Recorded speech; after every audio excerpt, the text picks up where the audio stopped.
Bonjour les amis, bonjour. Je voudrais faire une petite vidéo sur Maître Eckhart et l'immensité. Voilà, je viens de faire un atelier le week-end dernier avec Laurent Jouvet en Suisse, où on a associé Maître Eckhart et la vision sans tête. Donc Laurent Jouvet est un ami et c'est un auteur almora. Il a traduit les sermons de Maître Eckhart. Alors, vous voyez, très épais, formidable. Et donc, pendant l'atelier, on a associé la sagesse, la mystique de Maître Eckhart et les exercices de la vision sans tête, qui est cette voie initiée par Douglas Harding. Alors, c'est très très proche, c'est vraiment impressionnant comment les deux approches, les deux voies se rejoignent dans bien des points. Et notamment, je voudrais signaler là, enfin, je voudrais mettre en avant dans cette vidéo une des caractéristiques que Maître Eckhart donne à ce qu'il appelle le fond de l'âme, que moi j'appelle notre vraie nature. Et donc cette caractéristique, c'est l'immensité. L'immensité. Donc je vais vous montrer comment découvrir cette immensité. Alors il dit dans plusieurs sermons et à très nombreuses reprises que notre âme, le fond de notre âme est immense. Il écrit par exemple dans le sermon 42, donc c'est la traduction de Laurent que je vous donne, il existe un lieu dans l'âme plus immense que le ciel, qui est si grand qu'on ne peut même pas le décrire, dit-il. Eh bien, ce lieu de l'âme est encore bien plus grand. L'union de l'âme et de Dieu est une chose tellement immense qu'elle en est incroyable. Sermon 42. Donc, vous voyez, Maître Eckhart nous dit ici qu'il y a dans l'âme un lieu plus immense que le ciel. Plus immense que le ciel. Alors, voilà qui est étonnant parce que comment dans mon âme, dans mon être, il pourrait y avoir quelque chose de plus grand que le ciel? Est-ce que c'est contre-intuitif puisque je me vis comme quelque chose de très limité? Je me vis pas plus grand que le ciel, je me vis comme mesurant 1,50 m, 1,60 m ou 1,80 m. Le corps de José fait 1,85 m, donc on se vit très petit en fait. Hein, et donc on pense qu'on est une chose dans le monde, et non pas que le ciel immense est en nous. Et peut-être qu'en lisant ce texte, on se dit non. Quand Maître Eckhart dit qu'il existe un lieu dans l'âme plus immense que le ciel, peut-être veut-il parler de manière symbolique. Peut-être veut-il dire que notre âme est plus noble que le ciel, plus morale. Vous voyez, pour essayer de donner un sens ça, symbolique ou moral au texte de Maître Eckhart. Alors qu'en réalité, pas du tout. Maître Eckhart, ici, fait une description extrêmement concrète, en fait même physique, de la dimension de notre être. En effet, il y a quelque chose en nous qui est bien plus grand que le ciel et qui contient le ciel. Alors, il le dit à plusieurs reprises, je vous donne quelques autres exemples.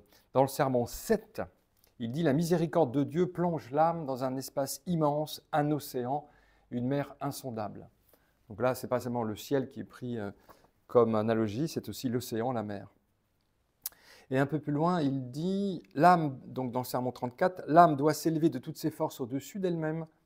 Elle doit s'élever au-dessus du temps et de la matière et être attirée dans l'espace immense où Dieu est présent à lui-même, où il ne sort pas de lui-même et où il n'est touché par rien. » Donc, c'est une invitation ici à dépasser le temps et dépasser la matière pour découvrir cet espace immense. Dépasser le temps, oui, déjà, parce que je m'imagine avoir un âge, puisque je prends l'âge du corps, donc je pense être né, je pense vieillir, je pense être dans le temps, je pense que je vais mourir, je m'imagine être une chose temporelle, temporaire. Or, il s'agit donc de s'élever au-dessus de cette croyance dans la temporalité, en tout cas croyance que je suis dans le temps. Il s'agit aussi, dit-il, de s'élever au-delà de la matière. Voilà, parce que je suis enfermé, je crois, être enfermé dans ce corps de matière, enfermé dans cette chose bien charnelle, je pense être là-dedans. Et peut-être, est-ce votre croyance aussi? Vous pensez peut-être être enfermé dans le temps et enfermé dans la matière, dans votre corps. En réalité, il existe en l'âme quelque chose plus grand que le ciel qui contient le ciel. Ah, de quoi parle-t-il en fait? Il parle de ce qu'on peut appeler dans le langage plus contemporain de la conscience. Il parle de cet espace de conscience qui accueille toutes les choses, y compris le ciel. Et donc, s'il accueille toutes les choses, y compris le ciel, il est plus grand, plus vaste que le ciel. En fait, ceux qui regardent cet écran en ce moment, ce à partir de quoi vous regardez cet écran, eh bien, contient cet écran, contient la pièce, et si vous sortez dehors, vous allez voir que vous contenez le ciel. Donc, Maître Eckhart, ici, parle de l'espace de la conscience. En ce moment, vous, voyez le monde à partir de l'espace de la conscience. Mais voilà, en général, nous sommes distraits et nous ne le remarquons pas parce voilà, on se vit enfermé dans la tête, enfermé dans le corps, caché quelque part derrière les yeux. Donc je vous propose une petite expérience pour découvrir ce fond de l'âme qui est plus grand et plus vaste que le ciel. Alors, on peut faire cet exercice, c'est-à-dire que Laurent Jouvet faisait aussi. Voilà, vous tendez vos bras devant vous. Donc là, vous avez une vision étroite. Donc là, on a une vision du monde à 5 degrés. On voit très peu du monde, hein. Et c'est comme ça, très souvent, qu'on regarde le monde. À partir des œillères, on se sent petit, enfermé là-dedans. J'ai mes problèmes, merci bien, gardez les vôtres. On se sent... En fait, notre vision est une vision à partir de l'ego, en fait, à partir du moi. Bon. Donc, tendez les bras de cette façon-là, écartez-les maintenant. Écartez vos bras. Et vous voyez que votre vision s'élargit. Vous contenez de plus en plus de choses. Là, maintenant, vous contenez 50 degrés du monde, 60 degrés du monde, 90 degrés, continuez encore. Ça s'élargit à 120 degrés, 160, vous continuez encore, jusqu'à ce que voilà, vous ne voyez que le bout de vos doigts à gauche et à droite qui s'agitent là. Vous pouvez les faire bouger comme ça. Voilà. Donc, et là maintenant, qu'est-ce qu'il y a entre votre main droite et votre main gauche? Est-ce qu'il n'y a pas la pièce? Et si vous regardez le ciel, est-ce qu'il n'y a pas le ciel? Est-ce que le ciel n'apparaît pas dans les 180 degrés de l'espace de la conscience?